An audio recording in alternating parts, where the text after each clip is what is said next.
It's Wednesday. You know what that means. That was that was a tough one. It was very emotional, and I truly don't know how I'm gonna go through this. I don't think there will be a lot of jokes, if any. I don't know if I will review in quotation matches. I will just give you my opinion and my thoughts about this beautiful tribute to the life of Brodie Lee. I'm gonna be honest with you, I didn't know what to expect from this episode of Dynamite. I knew that I'm gonna cry, even though I don't like crying. I didn't cry for quite some time, but I did, and I think AEW, Tony Khan, and all involved in this process went out of their way to do such an incredible job to admire the life and the legacy of the late Brodie Lee, and I thought the show was incredible in its own way. There was no proper storylines, there was no proper character developments as we usually see on Dynamite or any wrestling show, but I thought this was a tremendous job that they made, and I think that each and every single one of us can unite and for one night, and hopefully since that night going forward, unite, be strong, be together, don't shit at other companies unless there's a little bit of this fun banter, and just enjoy the product and admire people who are creating this behind the scenes and inside the ring. When the show started, I legit holded the tears because it started with the 10 bell salutes, and you could clearly see that everybody been holding tears. Miro was crushed, and people like Dax Howard and like most of the people been trying to hold the tears, but those two, maybe even more, that I didn't spot immediately were visually in pain. They holding the tears as Amanda, the widow of the late John, and I nearly cried straight away, but I cried soon after because it was the Young Bucks and Colt Cabana facing the Hardy Party, and as soon as I saw Colt Cabana, I lost it. I didn't cry for 10 minutes. I dropped a couple of tears, but I picked myself up immediately after this, and I decided to watch this match without absolutely losing my mind in this wave of emotions, and I truly enjoy this match. Even though none of those matches are about in-ring performance, it's about giving your tribute to Brodie Lee, but all of the matches that have been on this episode of Dynamite were tremendous. I truly enjoyed every single one of them. They went full PWG style, all action, little to none rest. Just give everything to the crowd, to the people who watching the show, so they could feel this joy and be happy. And I truly think it was the best showcase of Colt Cabana in his AEW career so far. It was a great match where every single person inside the ring had their moment of brightness, and even though I'm saying that there was no particular storyline development, I will be lying because, for example, in this match, Hardy Party had their heel turn uh, progression because Matt Hardy was playing heel. At one point of the match, he suggested Mark went to hit Colt Cabana with a chair, but he refused. And others, they would beat up Young Bucks or Colt Cabana viciously without any need of this. But overall, it was just an incredible match with Colt Cabana doing some great spots like moonsault to the outside or Chicago Fire, and then Young Bucks into the Undertaker, and then Colt Cabana taking the pin. Before this, something I should also wanted to mention, it was uh, Mark Wen hitting Gin and Juice with Isaiah Cassidy, and then Matt Hardy doing Twist of Fate, and Isaiah Cassidy doing Swanton Bomb with Mark Wen hitting an incredible shooting star press to nearly pick up the victory. I thought it was a great near fall, as I said, this PWG style of wrestling that goes without stopping and gives you so many incredible near falls and moves that you will remember for the rest of the night. After the match, the Acclaim came to the ring, but before they could say anything of disrespectful, SCU stopped them and beat them up for a little bit and let Colt Cabana and Young Bucks do the same. As I said, great match. The best one I've seen from Colt Cabana in a long time, and whew, what a great way to start the show. Throughout the whole night, we've seen some beautiful tributes done by referees and wrestlers in the backstage, where they talked about how great of a man Brodie Lee was, and of course how great of a father and husband he was. And some of them touched me to my dear heart. Jon Moxley's, Eddie Kingston's, Dax Arn Anderson, and of course Britt Ramsberg, the referee, his delivery, especially when he talked about them reuniting for the first time in years after their independence and Chikara times when they worked together, and how much it meant to him, how much it meant to talk about not only about wrestling, but of course about their kids and their wives. It was heartbreaking, but at the same time very, very pleasing to hear, to find out more about how great of a human being Brodie Lee was, how much everybody will miss him. After this, we had probably my second favorite match of the night, with Lance Archer and Evil Luna and Stu Grayson versus Eddie Kingston, Butcher and the Blade. And before the match even started, the whole Dark Order, as they were in every single match, came out together, and Lance Archer came out with Jake the Snake Roberts with them, wearing Luke Harper attire, and it just, every single little touch that they made warmed my heart so much. And this match was once again tremendous. Stu Grayson doesn't get enough of praise that he should. Evil Luna, same goes for him. Lance Archer, I mean, the man is a beast. Butcher, Blade are in a great shape. Eddie Kingston, when he came out with a microphone, he said, "Cut the music. I love you, Brodie. This one is for you, but you, Dark Order, are nothing without him." And it just, incredible switch from real life emotions and straight away to the heel character that was done tremendously. And the match, as I said, was just great. Once again, PWG style. Stu Grayson doing backflips and just incredible maneuvers.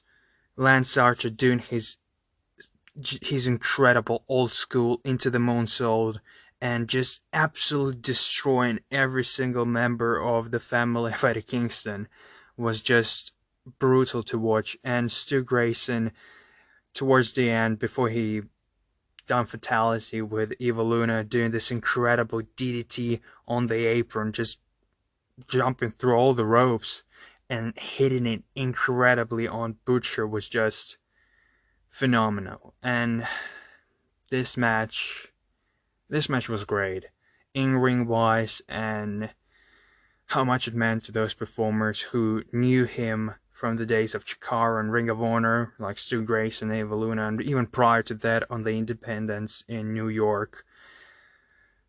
It just means so much for them and for us who are watching this show, because it really meant a lot to me. And straight up after this, we had the match of the night for me, without a doubt, and for a lot of people as well. Some people actually claiming that this can quite possibly be match of the year for them, and it's really hard to disagree with this assumption, because when it comes to in-ring action, it was great. When it comes to emotions that you got from this match, it was just phenomenal. It was Adam Hangman Page and John Silver with Alex Reynolds versus Inner Circle's MJF, Santana, and Ortiz. And my god, how great this match was. Starting from little things like MJF being a complete dickhead towards everyone like he usually is, apart from the Inner Circle members wearing a head bandana and trunks with a Puerto Rican flag. but also being an absolute dickhead towards Brodie Lee Jr., screaming at him on the outside, constantly flipping him off throughout this match.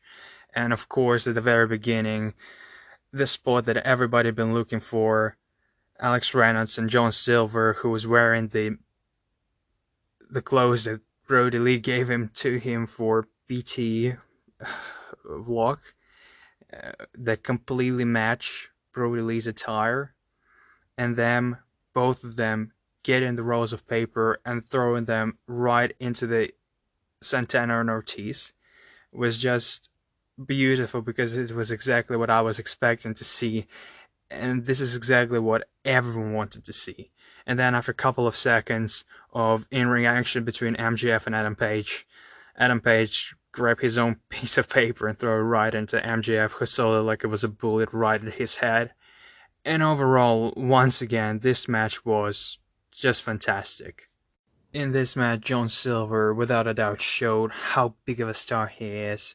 He showed incredible resilience. He showed incredible maneuvers that I didn't actually know he's capable of doing.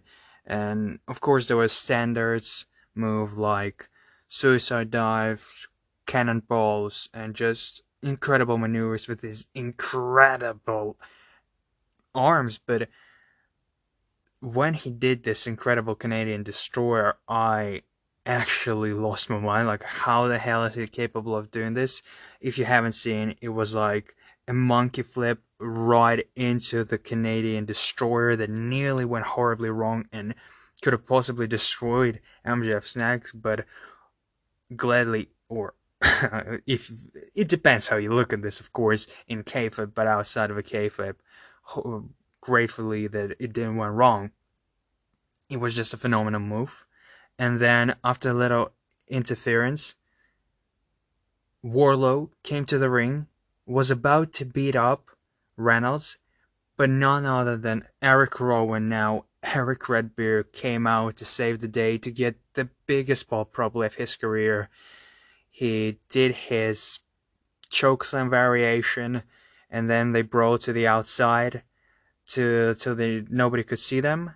And then MJF, who been, as I already mentioned, an absolute dickhead to Brodie Lee Jr., once again decided to tease him, grab his mask, spit right into the mask, and then got absolutely nailed by a candlestick by Brodie Lee Jr., who was having an absolute joy after this terrible situation. And I should say that he was taking everything as a champ.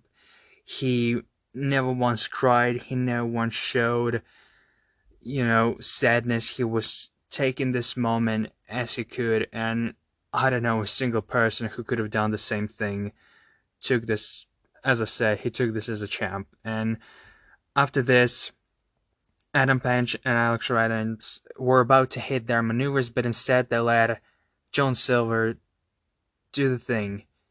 They looked at him, he understood the mood, and he did the one thing that everybody wanted to see, the spinning clothesline to end this match.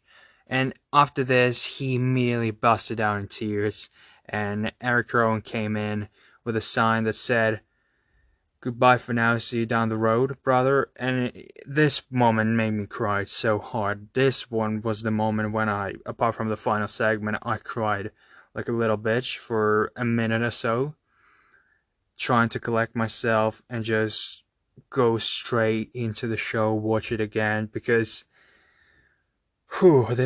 this one was hard.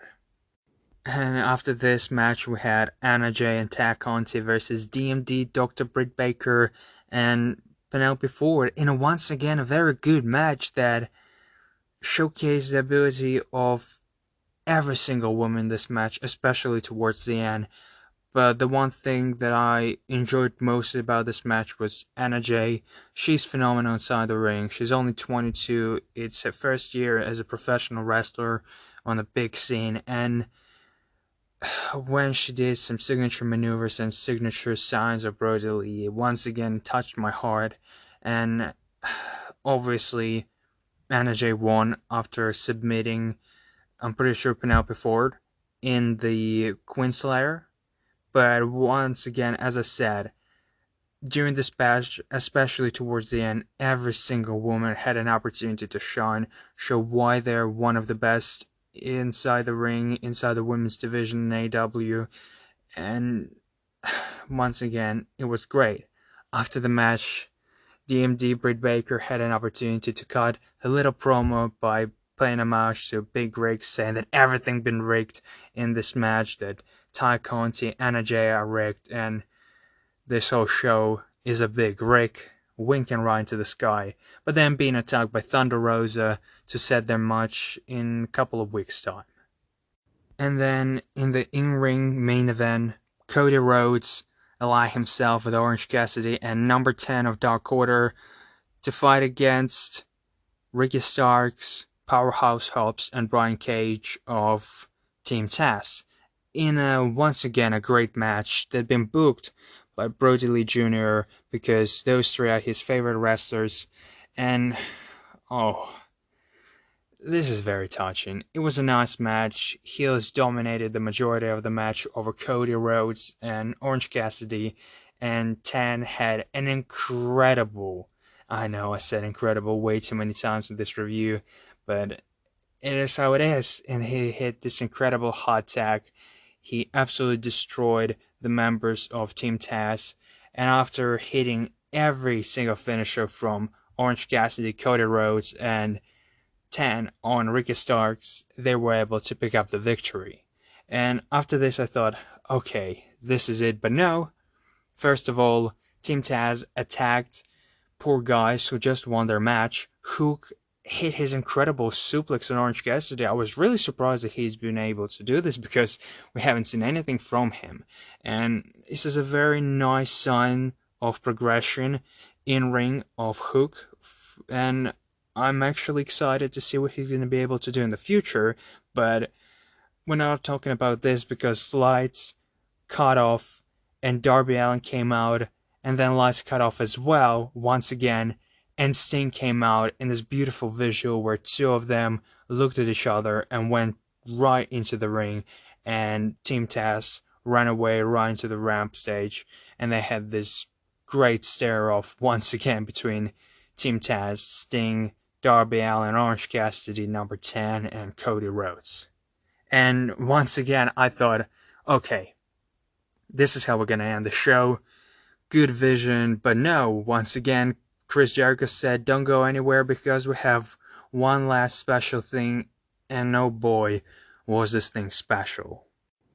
Cody Rhodes got a very emotional promo praising Brodie Lee and saying that he left a beautiful legacy behind him, and let me introduce to you this legacy.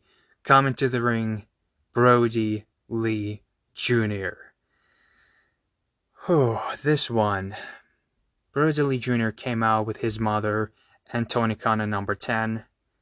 They put the boots of Brodie Lee, and Cody put his bandana right into those boots as a sign of respect.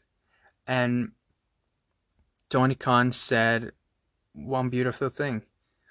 Brodie Lee Jr., your family, your father was the best TNT champion of all times, and that's why you're getting this title for life.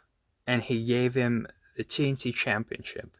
And as we later found out, this design of a belt is officially written off. It's officially being given to Brodie Lee's family, and the last holder of this title will be Brodie Lee Jr. And this is just incredible because this is a sign that they are ready to actually take care of Brodie Lee's family, and it's not just words, and they want to prove it. And given this title from Darby Allin to Brodie Lee Jr.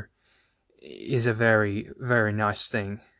But the show ended with a beautiful tribute video that involved photos and videos from Brodie Lee in his very early stages of his career, from Chikara and Just Independence, even showing some photos from WWE, like him winning the belt with Eric Rowan, and him being with Seth Rollins, and of course Bray Wyatt. It was just emotional, excuse me. And that's how the show ended, with a very, very nice tribute that, once again, for the fourth time, I'm pretty sure, made me cry. And since that, I watched the show a couple of times, and every single thing I tear up. Every single time I can't hold those tears. And as I said, I thought it was a great show.